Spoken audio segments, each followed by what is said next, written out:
Welcome back, guys, to another video. We're going to continue on today with the quadratic formula, which we started at the very end of last week. It does take a little bit of time to do the quadratic formula, so we're just going to focus on a couple examples here today, hopefully get you feeling more comfortable with it before we start some more difficult problems. Now, I'm going to point out to you the two examples that we're going to do today.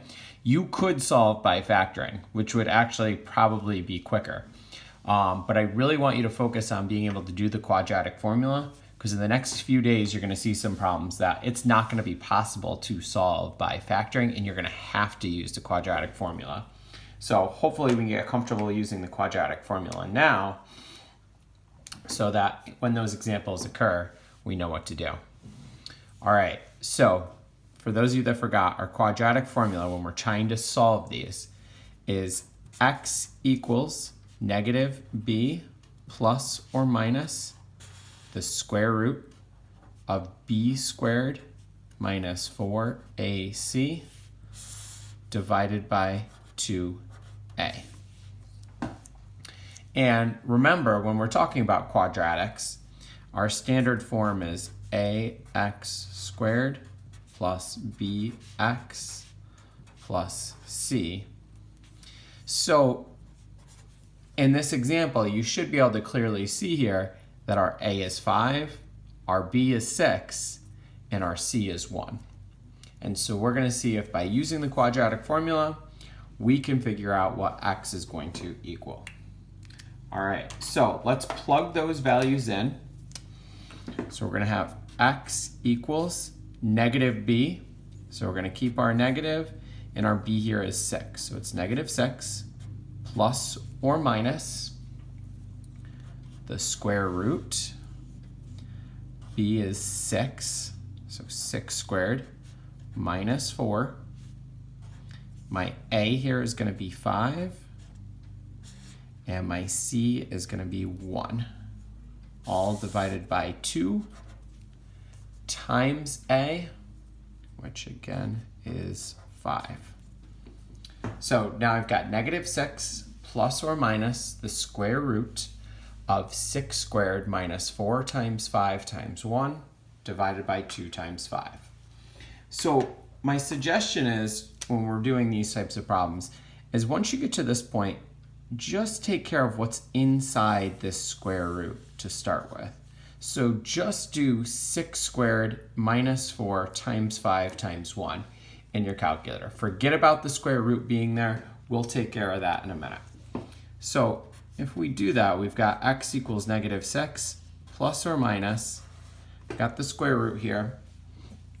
6 squared is 36 minus 20. This is going to end up being 16 in that square root divided by 10.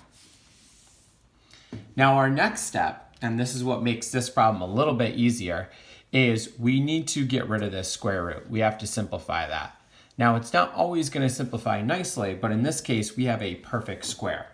So you should be able to recognize that the square root of 16 is the same thing as 4. So this x is equal to negative 6 plus or minus 4 divided by 10. All right. Now we just got to finish this problem up. Notice we have a plus and a minus, so we're going to end up with two different answers here. So we're going to start by using the plus.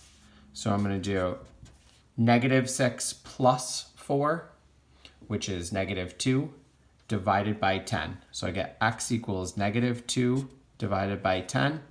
I'm just going to reduce that to say negative 1/5. If you wanted to, you could put that in your calculator. You could also say that's negative 2/10. I'm just going to leave it at negative 1/5 here. Our next one, we're going to use the minus sign. So we're going to do negative 6 minus 4, which will be negative 10 divided by 10. And negative 10 divided by 10 is negative 1. So my two answers here is x equals negative 1/5 and x equals negative 1. All right, let's do one more example just to make sure that we got this down.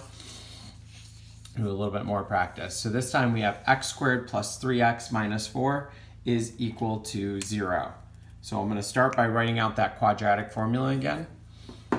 So I'm going to write x equals negative b plus or minus the square root b squared minus 4ac divided by 2a. Now again, this formula will be given to you, so if you don't have this memorized, don't worry about it. You'll always be given this formula if you need it. All right, so now I'm going to plug in my values. My b here is 3, so I'm going to have negative 3 plus or minus square root b squared, so I'm going to be doing 3 squared, minus 4. A in this case is 1, and c is going to be negative 4, all divided by 2 times a, which is 1.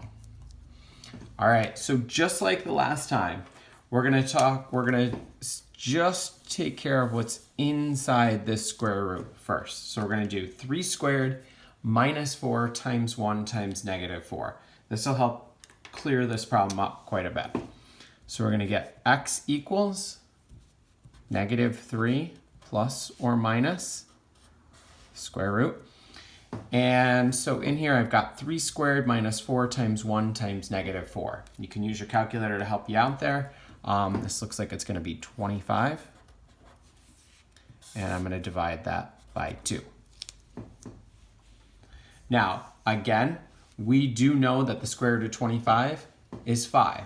So we don't have to do any crazy simplification there. It's going to be negative 3 plus or minus 5 divided by 2. All right, and we're going to come up with 2 answers here at the end. We're going to add, and then we're going to subtract. So our first one is negative 3 plus 5, which is 2 divided by 2.